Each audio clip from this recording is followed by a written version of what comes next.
아주 반주와 함께 잘 어울리는 특성이 되었습니다. 다음 주일은 나기원 집사님 특성인데 따님이 또 하겠죠.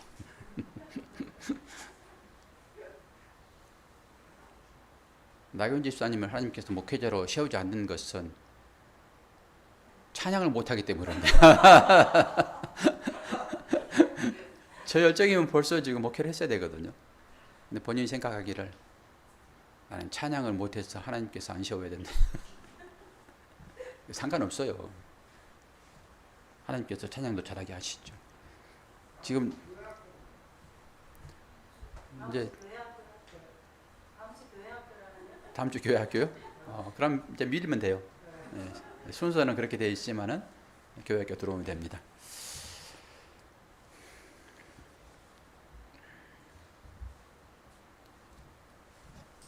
자, 오늘은 말씀의 제목을 살펴볼 텐데요. 공회 앞에 선 스데반. 스데반은 스테파노거든요. 스데반. 공회 앞에 섰다 이것은 공회는 뭐죠? 공회는 사도 바울이 공회의 회원이었잖아요. 그 사람들은 그런 거예요. 아주 율법으로 딱 굳어져 있는 상태의 사람들을 공회에 이렇게 보시면 돼요. 율법에 사로잡혀 가지고 자유로움이 없는 그게 공회예요. 지금 거기에 지금 사도 스데반이 거기에 지금 서 있는 것이죠. 그런데 오늘 보니까 자유인 그러죠. 자유민들 2절에 그러잖아요. 자유민들 이 사람들하고 논쟁을 하고 있습니다. 이 사람들을 어떻게 자유민이라고 그럴까요? 이 사람들이 주전 63년에 폼페이우스가 이 사람들을 끌고 갑니다. 그러니까 시대적 배경을 여러분들이 잘 알아야 되거든요. 그래야지 말씀이 더 가깝게 들어와요. 지금은 로마의 압제 가운데 있는 거잖아요. 예수님도 그 아래에 계시는 거고. 그러니까 이 왕들이 전부 다 물론 로마 사람들은 아니더라도 로마의 허락을 받아가지고 이 왕이 되거든요.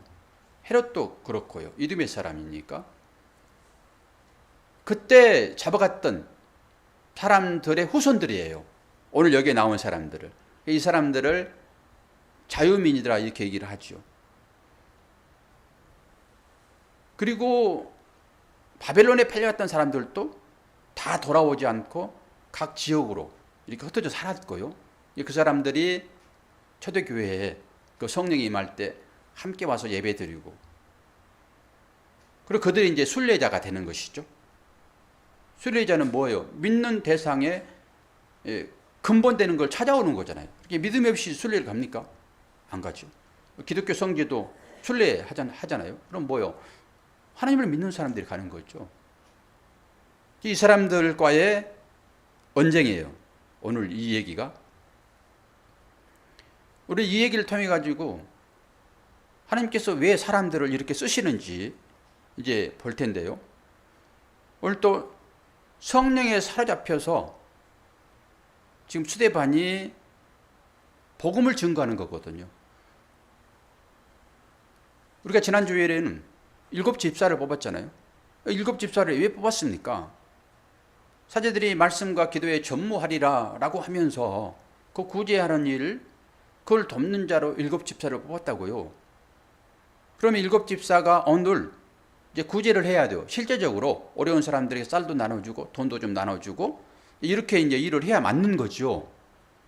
제가 그건 구분질 일이 아닙니다라고 지난주에 말씀을 드렸고 오늘 이 사람을 보면은 구제하는 것이 뭔가 이걸 보게 되거든요. 참 구제는 뭐라고 했습니까? 먹지 않으면 죽을 사람 그들에게 나눠주는 것이 참 구제라고 했잖아요. 뭐 한두 개 못 먹었는데 그걸 나눠주는 걸 구제를 하지 않습니다. 내가 구제하지 않으면 이 사람은 살 수 없는 그 상황에서 주어지는 것, 이게 구제란 말이에요. 그래서 참 구제는 생명을 나눠주는 것입니다. 우리에게는 빵을 나눠주면서 그 빵이 생명의 역할을 하기 때문에 그 빵 속에 감춰진 진리, 곧 예수 그리스도를 전하는 것, 이것이 참 구제다. 이렇게까지 말씀을 드렸습니다. 오늘 또 성령의 능력이 아니고서는 이 일을 할 수가 없는 거예요. 성령의 능력은 어떻게 나타납니까? 오늘 볼 텐데요. 저는 마태복음 1장 18절을 보니까 여기에도 성령의 능력이 나타나고 있더라고요. 마태복음 1장 18절, 예수 그리스도의 나심은 이러하니라. 그 모친 마리아가 요셉과 정혼하고 동거하기 전에 성령으로 잉태된 것이 나타났더니, 성령이 강제적으로 우리 가운데 들어오셔서 우리를 구원시켜 버리거든요. 우리는 우리의 믿음으로 구원받은 것 같이 여겨지지만은 그러지 않습니다. 성령의 사역이 어떻게 나타났냐 했을 때 이 마리아에게 나타나잖아요. 저는 이것을 창조의 사역으로 봤습니다. 마리아가 결혼했지만은 성령에 의해서 지금 잉태되는 거거든요. 그래서 이것을 저는 하나님의 창조의 사역이다 이렇게 봤어요. 그리고 이 성령, 이 마리아에게 임했던 성령은 결국 그 마리아가 잉태한, 출산한 그에게 임하거든요. 성령의 임함은 그렇습니다. 성령의 임함은 하나님의 아들들에게만 임해요. 나는 딸인데요, 여러분 아들입니다. 하나님의 아들에게 임한다고요. 그래서 지금 마태복음 1장 18절에 저는 그렇게 해석을 했고요. 그리고 또 예수에게 임하는 장면이 나오는데 마태복음 3장 16절입니다. 예수께서 세례를 받으시고 곧 물에서 올라올 새에 하늘이 열리고 하나님의 성령이 비둘기같이 내려 그 위에 임하심을 보더니, 보세요. 성령의 역사 가운데 지금 스데반이 복음을 전하다가 결국 죽게 되는데 성령은 하나님의 아들들에게 임한다고요. 그러니까 스데반도 하나님의 아들로서의 사역을 감당한다 보시면 되고요. 그리고 그 성령이, 우리는 성령 받으면은 무조건 우리가 생각하는 좋은 일만 나타나는 걸로 생각이 되어지지만은 성령은 꼭 그렇게 역사하지 않습니다. 마태복음 4장, 예수님의 시험장인데요. 4장 1절. 그때 예수께서 성령에게 이끌려, 넘기면 안 되지. 성령에 이끌려 마귀에게 시험을 받으러 광야로 가사 하십시오. 우리가 뭔가 잘못된 일, 우리가 원치 않는 어떤 일을 만나거든, 이것은 마귀가 준 거야, 그렇게만 생각하지 마시라고요. 이 마귀도 성령에 이끌림 받은 거예요. 마귀는 누구예요? 오늘도 우리 아이들이 좀 빨리 와가지고 그 얘기를 했는데, 그 선과 악에 대한 얘기를 하더라고요. 선과 악. 선이라고 하는 것은 악이 존재함으로 선이 드러나잖아요. 그렇게 얘기를 하길래, 그러면 악은 누가 지었겠니? 악은 하나님이 지었어? 하나님은 선이시잖아. 선이신 하나님께서 악을 지었을까? 그리고 이제 새로운 아이가 오길래 얘가 그런 말을 했다라고 얘기했더니 목사님이 그 얘기했잖아요 그러더라고요. 그러니까 여러분이 그렇게 하면 안 되는 거예요. 말씀을 받아들이면은, 성경 말씀을 듣고 여러분이 아멘 하면 그건 여러분이 것이 되는 거예요. 좀 자기가 위기에 닥치니까 저가 그랬어 딱 그래 버리는 거잖아요. 이게 아담 아닙니까? 자기가 먹었으면 지가 그거 먹은 거지. 하와한테 변명을 하는 거예요. 그게 모든 인간이 다 똑같다니까요. 지 위기가 찾아오면은, 아니 목사님이 그러셨잖아요. 그래 내가 얘기했지. 근데 네가 아멘 안 했니 그때? 그러면 자기 것이지 그게. 그게 말씀도 자기한테 유리하게 취하고 불리하면 뱉어버리는 거예요 그게. 여러분 아멘 하면 여러분 것이 되는 거예요 그게. 그리고 그 말하는 사람은 상관없습니다. 제가 진리를 다 말하고 여러분이 아멘 했는데, 제가 이렇게 사단에 꼬임 빠져가지고 엉뚱한 일 할 수 있잖아요. 감옥 갈 수도 있고. 그러면 그때 들었던 말씀은 다 폐기할 거예요? 안 그렇단 말입니다. 하나님은 그렇게 말씀만을 취하시는 거예요. 그래서 먼저 간 사람들을 이상하게 만들어버리는 거예요. 그를 따르면 안 되니까. 사람이 우상이 될 수 있습니다, 여러분. 그래서 목사에게 들려진 말씀을 여러분 취하고 아멘을 받으시고 그것을 성령이 임함이었다라고 보시고 그 말씀을 마음에 새겨서 그 믿음대로 가면 되는 거예요. 오늘 또 보세요. 마귀가 지금 하나님의 아들을 시험하려고 하고 있잖아요. 그럼 그 마귀는 뭘까요? 그 마귀도 원래는 하나님의 시중으로는 천사였습니다. 마귀를 만든 게 아니라니까요. 우리가 보이는 것은 늘 두 가지로 나타나잖아요. 그리고 좋은 것은, 튼튼한 것은 좋은 것, 선한 것. 그 비실비실하고 그 모질이 같은 그런 것들은 나쁘고 악한 것, 그리고 잘라버린다. 이게 우리의 삶의 근거예요. 다 우리가 만들어 놓은 거. 내 눈에 보이는 거. 그런데 가지를 타고 들어가 보시라니까요. 땅을 파보세요. 보이지 않는 것을. 그러면 그 안에 뿌리는 하나라니까요. 그 하나가 두 개로 나뉠 따름인 거예요. 그러니까 선과 악은 하나예요. 그런데 나타나는 것만 가지고, 아니 뿌리 들어가면 하나인데 그걸 가지고 이것은 선이고 이것은 악이고 이건 참이고 거짓이고 우리가 전부 그렇게 되는 것입니다. 왜요? 보이는 것만 가지고 판단하기 때문에. 그런데 하나님은 영이시잖아요. 영이신 하나님 어떻게 할 거예요? 여기에서 벗어나야 됩니다. 그래서 아이에게 그랬어요. 봐라, 우리가 죄를 짓잖냐. 그러면 그것이 악한 것으로 드러나지. 내 자신도 그러지 않니? 늘 좋은 것만 하니? 가끔 악한 일도 하잖아. 근데 그것은 하나야. 너한테 전부 나온 거야. 그래서 네가 그것을 보고 네가 너를 용서해야 된다. 네가 너를 용서하지 못하면은 너도 그 판단 기준에 의해서 남들이 악한 일이라고 보여지는 그건 나 뿌리가 하나인데 그때 그것을 심판한다. 정죄해버린다. 그래서 네가 너를 용서하지 못하면은 그것이 곧 다른 사람을 용서하지 못하는 걸로 나오는 것이고 네가 너를 사랑할 때만 그 사랑이 다른 사람에 흘러간다.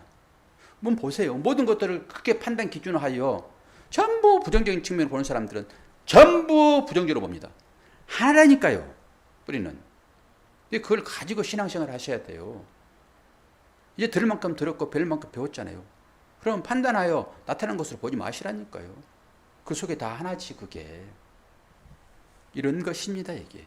그래서 성령께서도 지금 그런 거예요. 이 마귀 사탄도 원래는 천사였습니다. 하나님의 시중으로 천사. 그게 어떻게 나타납니까? 자기가 하나님 되겠다고 하는 거잖아요 지금. 그게 아담인 것이고.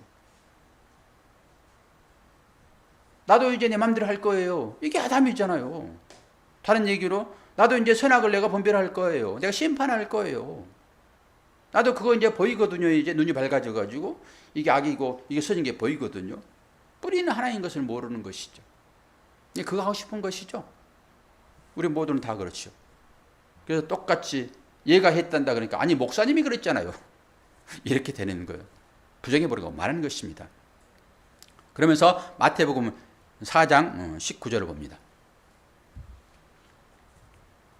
말씀하시되 나를 따라오너라 내가 너희로 사람을 낚는 어부가 되게 하리라 하시니. 그럼 보세요.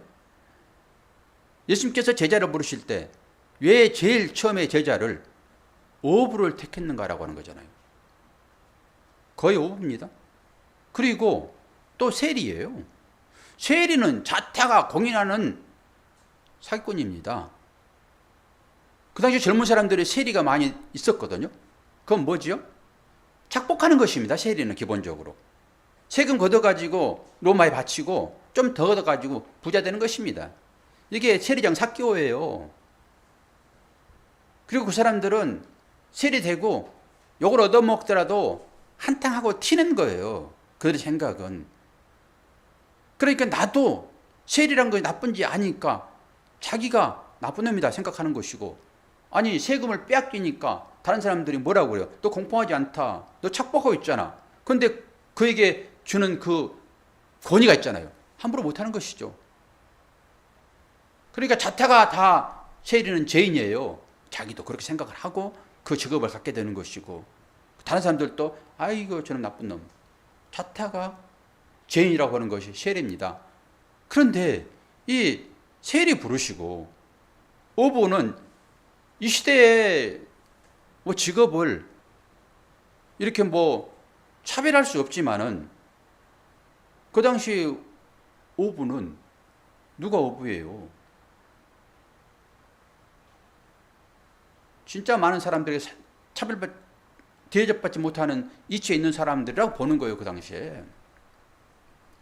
근데 그를 부르시잖아요. 근데 우리는 겉으로만 요즘 우죠? 거기 뭐 여섯국 하나? 우영우. 네, 우영우. 제가 사흘 전부터 그거 아주 폭 빠져가지고 저는 박은빈이를 좋아해요. 박은빈이를. 박은빈이가 얼마나 이쁘고 목사랑 뭐 눈이 뭐 다 똑같지 뭐. 그거 한 번 봤더니 인터넷에 막 계속 그거 떠가지고 있죠. 안 볼 수가 없다니까. 웃는 모습이 얼마나 이쁜지. 거기에 봐도 여러 가지 사건들이 이제 경험되지잖아요. 하나님은 어떤 방법이든지 하나님께서 필요한 자를 세우십니다. 왜 어부를 세웠냐고요? 왜? 그래서 이 얘기 하는 거예요, 지금. 사람을 낚는 전도 아닙니까? 전도자로 세우려고 그러면은 물고기 잡는 사람이 최고인 거예요. 뭐 다른 걸로 해보세요. 잘 안 맞지, 이게. 거기에 맞춰서 하나님께서 그 일들을 하게 하신다라고 하는 거잖아요. 그렇게 불려놓고 하나님께서 3년 동안 하나님 나라의 비밀을 가르칩니다. 3년 동안. 그러니까 그 비밀을 깨달으니까 이게 보이는 거예요. 물불 안 가리고 그걸 하는 것이죠. 깨달았잖아요. 죽음이 두렵지 않아요, 그들에게는. 그래서 스데반이, 집사를 세운 스데반이 지금 그 일을 하고 있는 것입니다. 근데 이 공회의 회원들, 유대인들, 제사장들, 바리새인, 서기관들, 그들에게는 어때요? 스데반이 눈에 가시죠. 자기들이 하고 있는 것들을 부정해 버리잖아요, 지금. 그러면서 고발하는 내용이 두 가지예요. 나사렛 예수가 성전을 헐었다, 이 얘기. 그리고 하나는 모세의 규례를 어겼다. 이거 두 개잖아요, 지금. 예수님도 똑같이 이 두 가지 제목을 걸어가 주겠습니다.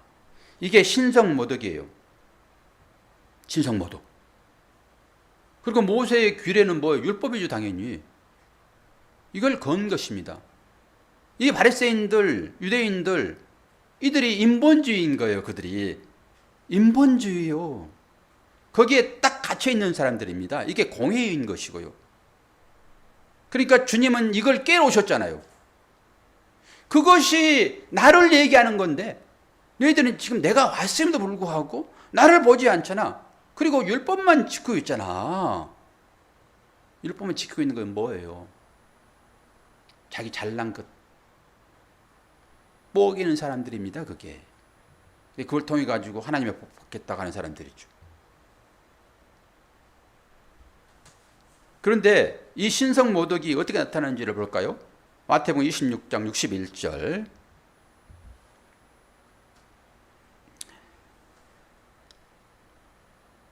가로되 이 사람의 말이 내가 하나님의 성전을 헐고 사흘에 질 수 있다 하더라 하니, 이 말은 지금 예수님을 걸려고 오늘 스데반처럼 다른 사람을 꼬여가지고 증거로 삼은 사람들이 하는 얘기입니다. 이게 그렇더라 라고 하는 거예요. 당연히 예수님께서 그 얘기를 했겠죠. 그러니까 그 증인을 삼아가지고 지금 이 얘기를 하고 있는 거예요. 그리고 27장 39절에 40절, 지나간 자들은 자기 머리를 흔들며 예수를 모욕하여 가로되 성전을 헐고 사흘에 짓는 자여, 내가 만일 하나님의 아들이여들 자기를 구원하고 십자가에서 내려오라 하며. 예수님께서 이런 얘기를 하고 다녔단 말이에요. 성전이요. 그리고 자신을 하나님의 아들이라고 그러고 왕이라고 그러고 하나님을 뱅자하여 자신을 하나님의 아들이라고 하니까 이게 신성모독입니다. 그리고 그들은 성전주의예요. 성전주의. 성전주의 율법주의입니다. 그거. 우리가 전부 옛날에는 성전주의로 살았어요. 예수님께서 그 얘기 했단 말이에요, 지금. 그런데 다음 말씀에 여러분 답이 있습니다. 마가복음 14장 58절. 그리고 요한복음 2장 19절. 우리가 그의 말을 들으니 손으로 지은 이 성전을 내가 헐고 손으로 짓지 아니한 다른 성전을 사흘에 지으리라 하더라 하되, 전부 예수님께서 했던 얘기들을 다른 사람, 제3자 입을 빌어가 얘기를 하는데요. 요한복음 2장에 가면은 예수님께서 직접 얘기를 하십니다. 요한복음 2장 19절. 예수께서 대답하여 가라사대 너희가 이 성전을 헐라 내가 사흘 동안에 일으키리라. 이 성전이 누구인지를 우리는 다 알잖아요. 알고 신앙생활을 하는 것입니다. 성전은 성경에 새 성전이 나와요. 새 성전. 제일 처음에 만들어진 성전이 무슨 성전일까요? 구약에 나오는 성전. 여러분 지식이에요, 지식. 솔로몬 성전이죠. 이건 다윗이 짓겠다 했는데 하나님께서 안 된다. 너 피 많이 흘려서 안 돼. 솔로몬 지어야 돼. 그리고 처음 솔로몬 성전을 짓습니다. 그리고 이스라엘 백성들이 바벨론 아수리에 팔려가잖아요. 그때 이 성전이 불태워집니다. 그리고 팔려갔던 사람들이 스룹바벨과 함께 와서 이 성전을 재건을 합니다. 그때 여러분 잘 아시죠? 느헤미야 와가지고 성벽 건설하고 그때 다시 지었죠. 솔로몬은 모든 것들이 다 준비되어 가지고 지은 성전이고요. 이때 포로로 갔다가 잡혀와 가지고 짓는 이 성전은 스룹바벨 성전이에요. 솔로몬 성전이 있고 그 성전이 헐어지고 다시 스룹바벨 성전이 지어지는데, 이건 눈물 없이는 볼 수 없는, 자기 집을 먼저 지어야 되는데 돌아와 가지고 성전을 먼저 재건합니다. 그러니까 무슨 재원이 있겠습니까? 초라하게 짓습니다. 저는 이 성전이 참 성전이라고 봐요. 많은 걸 가지고 짓는 것, 이것이 아니라. 그런데 이 성전이 너무 초라하니까 헤롯이 이 이스라엘 사람들과 친하게 지내려고 성전을 크게 짓습니다.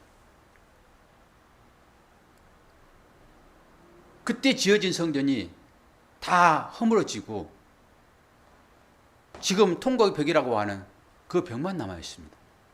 그래서 성전이 세 가지 나와요. 솔로몬 성전, 스룹바벨 성전, 그리고 이 헤롯 성전. 근데 이 헤롯 성전은 성전이 아니에요. 그건 이방 사람이 지은 거잖아요. 이방 사람도 여러분 성전을 짓습니다. 우리만 짓는 것이 아니라. 그래서 제2의 성전이라고 보는 것이고, 제3의 성전이 앞으로 주님이 재림하시게 되면 다시 성전을 세울 것이다 얘기를 하는데요. 저는 이 가운데서 딱 들어오는 느낌이, 와, 여러분 생각을 깊이 하셔야 됩니다. 성전이 지금 어디 있죠? 너희가 하나님의 성전인 것과 성령이 너희 안에 계신 것을 알지 못하느냐 그래요. 고린도전서 3장 16절.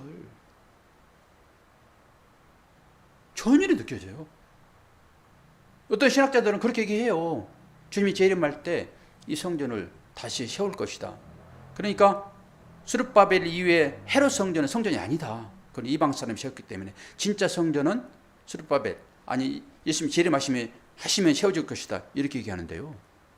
저는 고린도전서 3장 16절이 너희가 성전이라고 얘기했잖아요.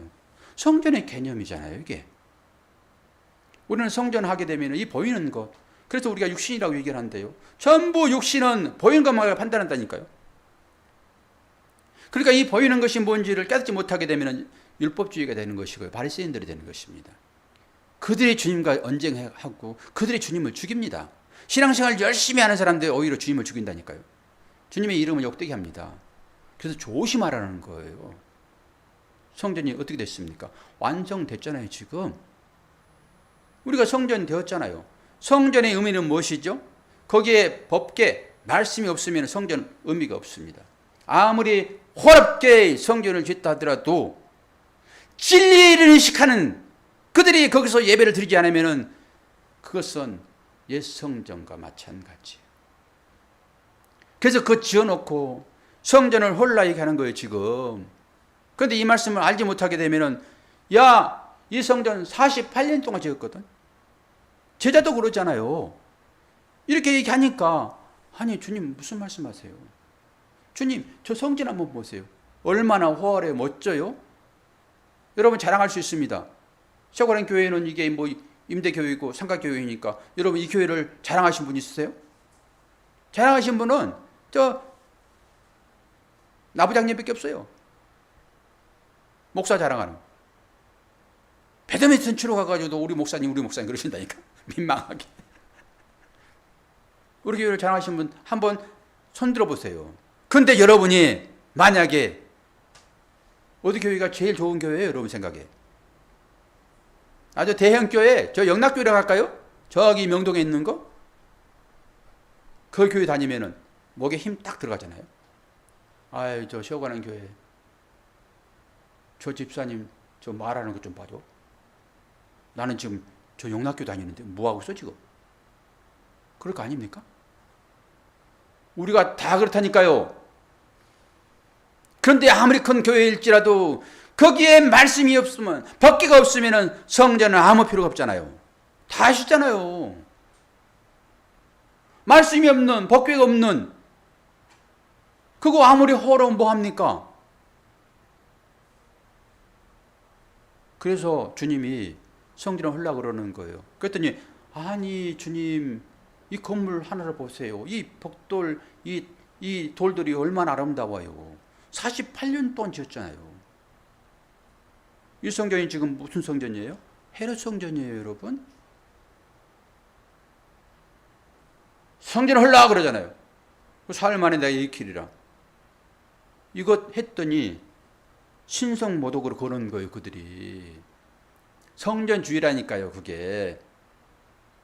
근데 법궤가 빠져버리는, 말씀이 없는 그런 곳이 무슨 성전입니까? 이 율법을 통해 가지고, 율법의 신앙생활이잖아요. 이 율법을 통해 가지고 그 가운데서 나를 사랑하시고 나를 대속하신 그 주님을 보지 못하면은 무슨 의미가 있습니까? 아무 필요 없습니다. 성경을 통해서 그 안에서, 율법을 통해서 그 안에서 예수님의 사랑을, 은혜를 경험하지 않으면은 우리 열심은 아무것도 아닙니다. 멀거품이 되고 마는 거예요. 만질 수도 없는 바람 같은, 그걸로 여러분들이 평생 신앙생활을 하고 나가지고 주님 오실 때 네가 지은 성전 좀 보자 그러면 어떻게 할 거냐고요. 그런 말을 말씀하셔야죠. 내 바깥에서 말하는 너는 누구냐라고 해야죠. 그게 막이죠. 말씀이 내 안에 들어와 있는데 그 말씀은 주님 아닙니까? 요한복음 1장에 나왔잖아요. 주님이 말씀이시잖아요. 그 말씀이 여러분 신비에 지금 새겨 있으면은 말씀이 내 안에 들어와 있으므로 내가 성전인 거지요. 사도 바울이 그거 얘기하는 거예요, 지금. 고린도전서 3장 16절 통해 가지고. 네 안에 주님이 계시는데, 성령이 계시는데 네가 어디 가서 지금 성전을 찾니? 바깥에서 무슨 성전을 만들어? 그리고 성전을 부수라 그러는 거예요. 그러니까 여러분이 율법으로 성전을 만들고 있다고 그러면은 여러분 이 율법을 벗겨내야 되는 거예요. 이것을 다른 말로 질그릇이라고 얘기도 하고, 내 안에 보화를 드러내려고 그러면은 자로 똥돌 뭉쳐진 여러분의 자아를 깨보셔야죠. 그 안에서 진주가, 보화가 나오지 않습니까? 주께서 지금 그 얘기 하는 거예요.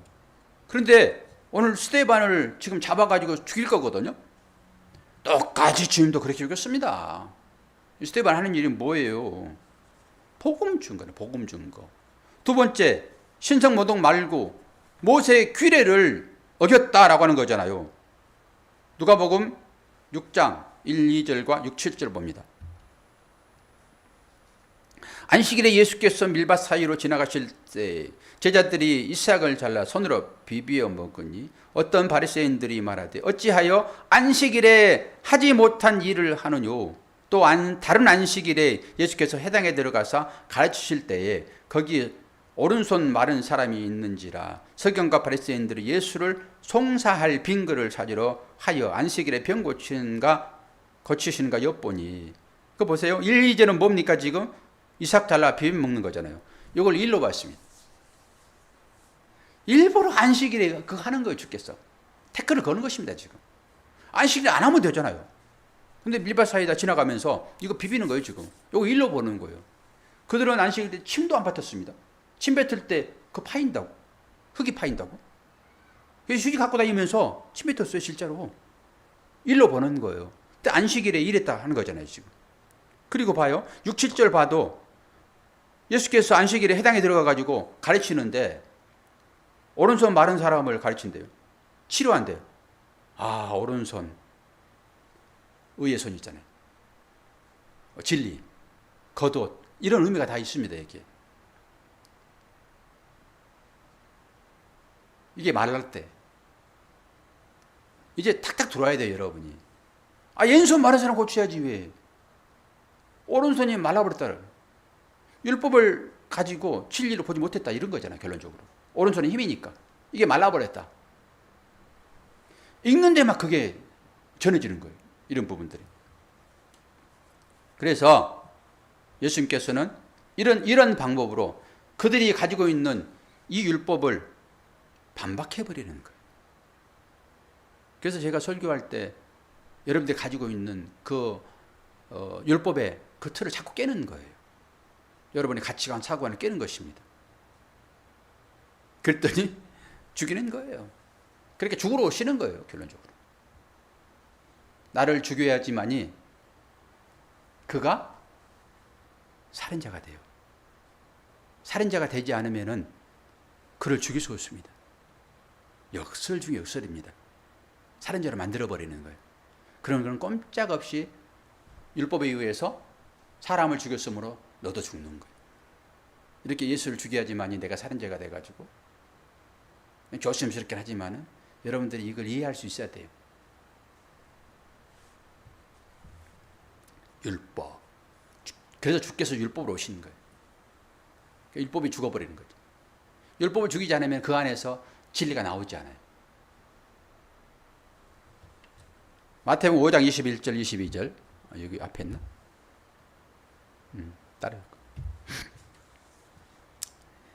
옛사람에게 말한 바 살인하지 말라. 누구든지 살인하면 심판을 받게 되리라 하였다는 것을 너희가 들었으나 나는 너희에게 이르노니 형제에게 노하는 자마다 심판을 받게 되고 형제를 대하여 라가라 하는 자를 공회에 잡혀가게 되고 미란 놈이라 하는 자는 지옥불에 들어가게 되느니라. 옛사람에게 말한 바 그러면서 살인하지 말라 그러잖아요. 이게 구약의 계명 아닙니까? 살인자는 기본적으로 죽어야 되는 거예요. 부모에게 제대로 하지 않은 사람도 똑같이 살인자 취급해가지고 바로 죽입니다. 그 부모는 하나님을 얘기하는 거예요. 옛날에는 정확하게 이는 이로 눈은 눈으로 이런 식입니다.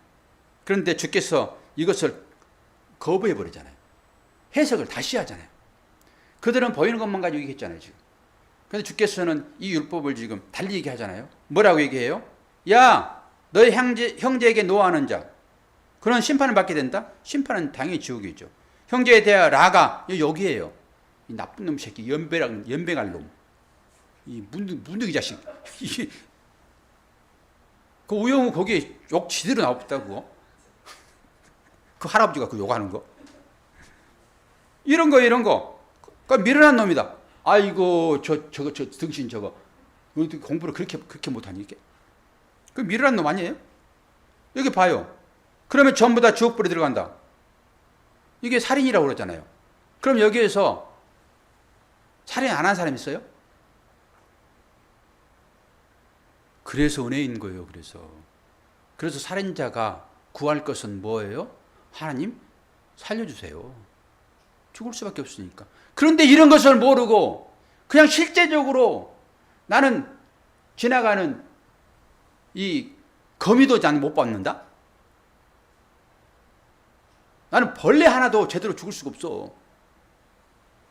이 끝점이 불교예요. 살생하지 말아라. 그리고 나는 의로워. 그걸 전부 깨뜨려 버리는 거예요. 여러분 가슴에 손을 놓고 생각해 보세요. 내가 살인자인가 아닌지. 살인자예요, 여러분.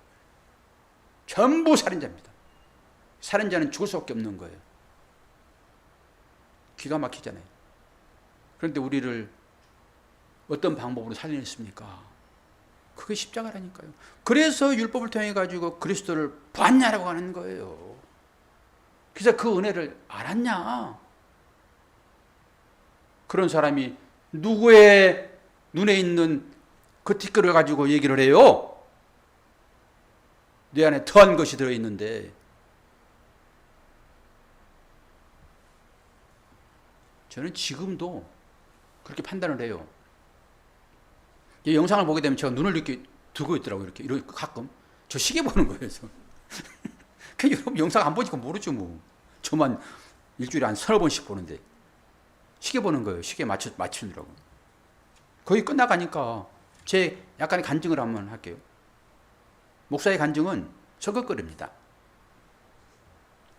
차량의 검사를 맡는데 저 110km 제한 걸린 차거든요. 근데 검사소에서 소리가 엄청 커요. 악셀을 엄청 밟는 것 같아요. 막 엔진이 깨지는 것 같아요. 그러면서 브라켓 속도가 풀렸대요. 당연히 그런 줄 알았죠. 그런데 이런 카센터에서는 고치지도 못해요. 여기 아무리 공업사들 많아도요, 1급 해도 안 돼요. 그거는 못 고쳐요. 그걸 만약에 자기들이 임의로 조작하게 되면은요, 그거 그루사려. 본사로 가야 됩니다. 사업소로. 사업소 예약하기가 너무너무 힘들어요. 시간도 많이 걸리고. 근데 저는 이제 검사소에서 예약이 많이 잡혀가지고 앞뒤로 한 달 여유를 주잖아요.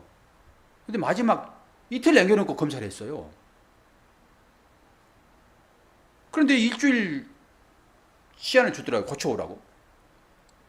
근데 사업소에 들어가게 되면 한참 걸릴 수 있거든요. 그래가지고 얘를 타가지고 막 며칠 동안 얘를 타가지고 사업소에 갔잖아요. 그랬더니 만약에 그게 풀렸다고 그러면은 우리 회사가 큰 책임을 져야 됩니다. 이놈이 그래 또 기사가. 그래가지고 강변도로로 타고 갑시다 안 하고. 차 괜찮다고. 그리고 아무리 세게 밟아도 안 나가는 거예요. 110 이상. 그러면서 나도 막 찍으래. 사진 동영상을. 그래가지고 증거를 가지고 와가지고 내가 한바탕 하리라 이놈들하고. 내가 얼마나 내가 곤욕을 치렀는데 이것 때문에. 근데 마침 저를 검사했던 사람이 검사를 하지 아니하고 다른 라인에서 검사를 했는데 합격 그러더라고. 테스트 해봤나 모르겠어요. 제 검사지를 올려놨어요. 그 숨겨놓고 불합격하면은 한바탕 하려고 하다가 그래도 목사잖아요.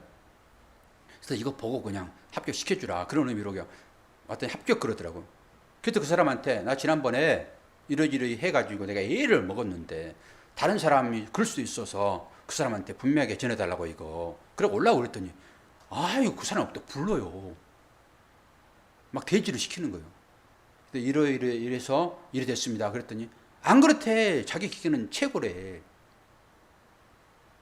근데 제가 그때 생각을 팍 한 거예요. 차후에 아니 대기업하고 하면 당신 내가 싸움 시킬까요? 대기업에서 이 기아에서 이거 정상이라고 얘기를 했는데 당신 기기가 잘못이라는 것을 한 번도 생각 안 해봤습니까? 제 아내가 옆에 있었는데 막 언쟁은 높았잖아요. 얼굴 빨개져가지고. 그래 왔더니 곰곰이 생각해 보니까 그때 말하지 말았어야 되는데.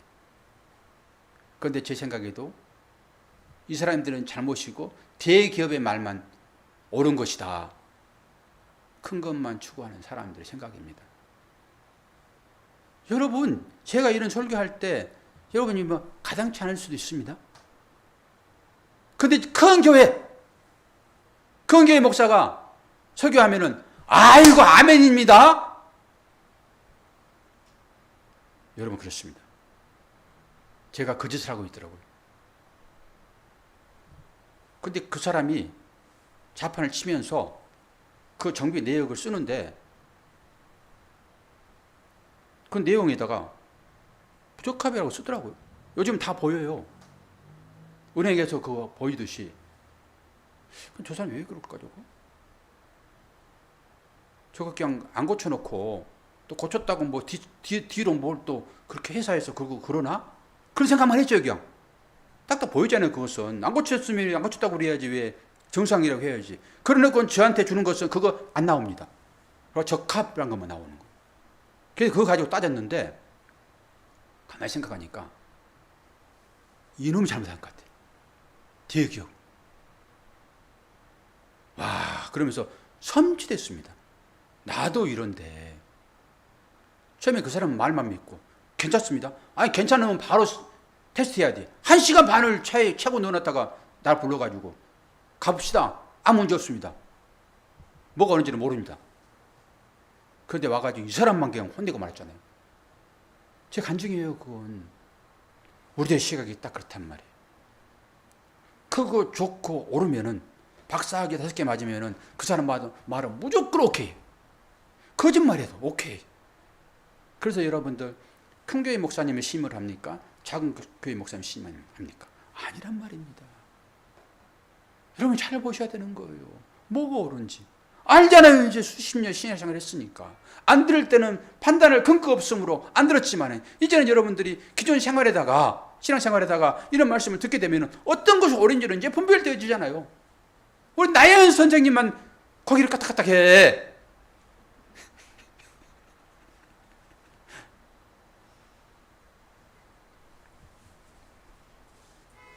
하나만 보고 끝냅시다. 스데반도 그랬지만은 스데반과 함께 그 7 집사로 선택받은 빌립은 또 뭐였는데 보자고요.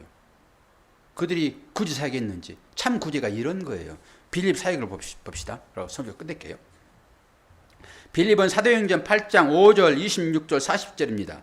빌립이 사마리아 성에 내려가 그리스도를 백성에게 전파하니 주의 사자가 빌립더러 일러 가로되 일어나서 남으로 향하여 예루살렘에서 가사로 내려가는 길까지 가라 하니 그 길은 광야라. 광야 잘 보세요. 일어나 가서 보니 에디오피아 사람 곧 에디오피아 여왕 간다게의 모든 국고를 맡은 큰 권세가 있는 내시가 예비하러 예루살렘에 왔다가 돌아가는데 병거를 타고 선지자 이사야의 글을 읽더라. 빌립은 아수도에 나타나 여러 성을 지나다니며 복음을 전하고 가이사라에 이르니라. 빌립 뭐하고 있습니까? 구제하는 사람으로 불렀잖아요 지금. 근데 복음 전하는 거예요. 이 사람을 성경 이사야서를 다 해석해주고 그래요. 그리고 거기서 세례를 베풉니다. 이 사람이 이 에디오피아는 구스예요. 구스는 뭡니까? 검다 이런 의미가 있습니다. 검은 사람들. 그리고 마지막으로 스데반이 얼굴이 천사와 같이 빛났다 했잖아요 지금. 지금 죽음 직전에 있는 사람이에요. 이 사람이. 근데 뭘 얘기하는 것이죠? 하나님의 영이 스데반 안에 빛으로 작용하는 거예요. 하나님의 영이. 그러니까 여러분 은혜 받게 되면 얼굴이 왜 빛난지 아세요? 그런 것입니다. 은혜 받을 때 보세요. 여러분 얼굴을 보시라니까요. 다른 사람이 봐도 와 은혜 받았군요. 바로 나타나는 거예요. 그 은혜가 뭡니까? 내 안에서 말씀이 영으로 오셔가지고 나를 장악하게 되면은 당연히 시기, 미움, 질투가 물러가게 됐잖아요. 원수, 마귀가 물러가게 됐잖아요. 왜? 하나님은 사랑이시니까 그걸로 흡족하잖아요. 물질에 상관없이 나의 마음이 풍요로워지는 거예요. 그러면 당연히 그것이 얼굴로 나타나죠. 하나님의 영광이 여기 나타나고 있습니다. 시대나에게 그걸 얘기해 주는 거예요. 그러면 나는 맨날 인상 쓰니까 그거 아니냐? 그런 것도 아니죠 또. 그걸 보시란 말이에요. 내가 어떻게 살아가고 있는지. 오늘 뭡니까? 공회 앞에 선 스데반이에요.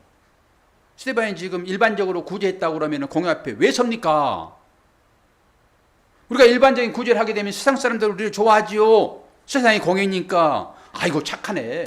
이상한 권사님 어떻게 그렇게 착한 일을 했어? 남의 세다가 다른 사람 주대? 다 칭찬하지.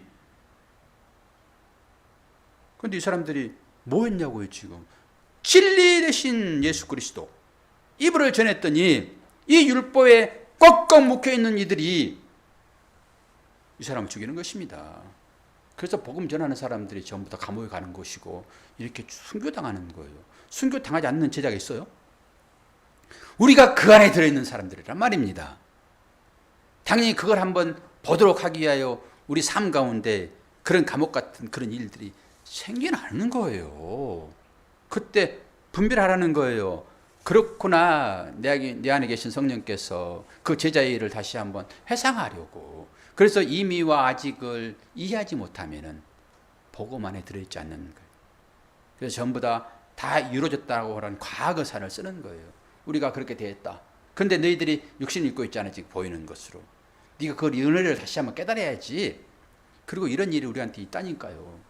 견디지 못할 일도 있고 살짝 지나간 일도 있고 그 가운데서 뭘 봐야 된다고요? 진리 되신 예수 그리스도, 그분을 볼 수 있어야 되는 것이죠. 그러면 뭐 끝이죠. 그 은혜를 여러분들 추구하셔야 돼요.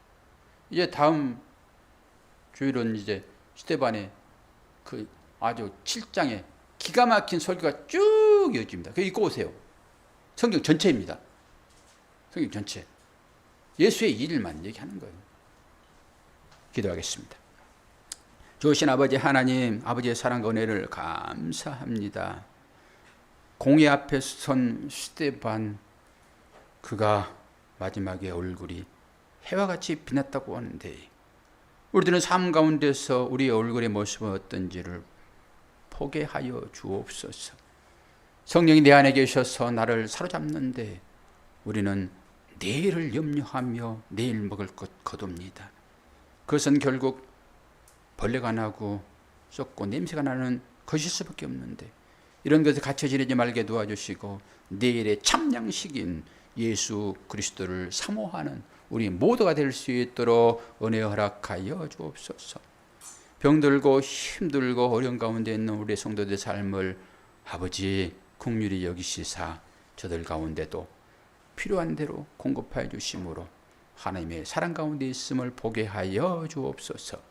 예수 그리스도 이름으로 기도하옵나이다.